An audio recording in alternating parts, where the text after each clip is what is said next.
जी, क्या दूषित अवस्था में टेम्पल में परिक्रमा कर सकते हैं और स्क्रिप्चर को टच कर मतलब भगवद भागवतम को हम बुक से पढ़ सकते हैं या सॉफ्ट कॉपी से हमें पढ़ना चाहिए? परिक्रमा कर सकते हैं, मंदिर का परिक्रमा करने का दोष नहीं है। कई स्थानों में बोला गया है कि नहीं करना चाहिए।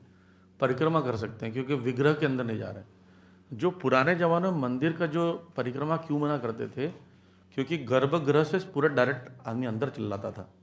जैसे जगन्नाथपुरी में पहले ना एंट्री होती थी, जगन्नाथ जी के विग्रह के चारों तरफ घूम सकते थे।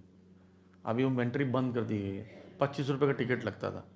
तो ऐसे समय में गर्भ जो स्त्री दूषित अवस्था है वो अंदर जाएगी तो स्पर्श कर सकती है विग्रह का, इसलिए बना था। पर अब मंदिर कैसे बना है, पूरा गर्भगृह जो पैक्ड रहता है, बाहर से परिक्रमा करो, बहुत सुविधा है, वो कर सकते हो। विग्रह से संबंधित वस्तु को स्पर्श नहीं करना होता, या जैसे तुलसी जी को स्पर्श नहीं करना होता। ऐसा कई लोग बोलते हैं आरती नहीं ले सकते। आप दूर से आरती क्यों नहीं ले सकते? गोविंद जी मंदिर में जब आरती दिखाते सारे लोग आरती ले लेते हैं, जब उनको मिल जाता है तो दूर से आरती क्यों आप नहीं ले सकते? छूने की जरूरत क्या है? नहीं, पुष्प सूंघने का भी बता रहा हूं नियम। पुष्प भी सूंघाया जा सकता है, स्त्री क्यों नहीं सूंघ सकती हो? उसे वो पुष्प को तो ऑल्टर थोड़ी ले जा रहे हो।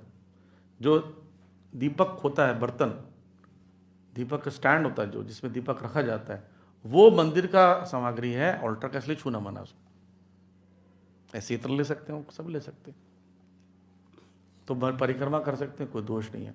और ग्रंथों के अध्ययन के विषय में जहाँ तक आपने पूछा है कि ग्रंथ अध्ययन दूषित अवस्था में पढ़ सकते हैं, तो वैसे अगर बुक के फॉर्म में रहता है वो पूजनीय माने जाते हैं। ग्रंथ और भगवान मंत्र नहीं है, इसलिए छूना मना रहता है, लेकिन सॉफ्ट कॉपी पढ़ सकते हैं। पर किसी किसी स्थानों में ये भी मना किया गया कि नहीं, पढ़ सकते हो, आप ग्रंथ को छू भी सकते हो, क्योंकि गर्भ विग्रह से संबंधित नहीं है, ये भागवत नियम अनुसार है। तो कोई स्ट्रिक्ट रूल नहीं है, लेकिन आपके पास सॉफ्ट कॉपी है तो पढ़ सकते हो। देखिए, भक्ति को करना सर्वोत्तम माना गया है। रूल्स रेगुलेशंस, सबसे हाई रूल क्या है पता है? Always remember Krishna, never forget Krishna. उसके लिए कुछ चीज़ तोड़ना पड़े तो रूल तोड़ो। जैसा बताता हूँ, मान लीजिए आपके घर में कोई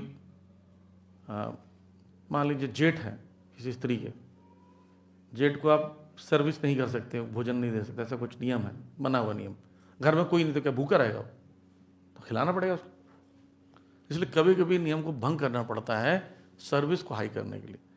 भगवान का स्मरण ज़्यादा हो इसलिए रूल्स ब्रेक करते हैं। जैसा नीचे बैठना जमीन में, ये श्रवण करते समय नीचे बैठना चाहिए, पर कई लोगों के घुटने में दर्द है, ऊपर बैठते, क्योंकि सुनना ज़्यादा जरूरी है, सुनने से स्मरण होगा। जमीन में बैठ कर दर्द करने का कारण स्मरण नहीं हो रहा है तो उस रूल को तोड़ो। तो यही है, मतलब कृष्ण का स्मरण, कृष्ण की सेवा रुके नहीं, कृष्ण का भजन हो सके, वो रूल हो, तो उसको कहीं तोड़ना पड़े तो तोड़ो। जैसे एम्बुलेंस, फायर ब्रिगेड लोग सिग्नल को तोड़ते हैं जान बचाने के लिए, क्योंकि जान बचाने के लिए सिग्नल रखा गया था।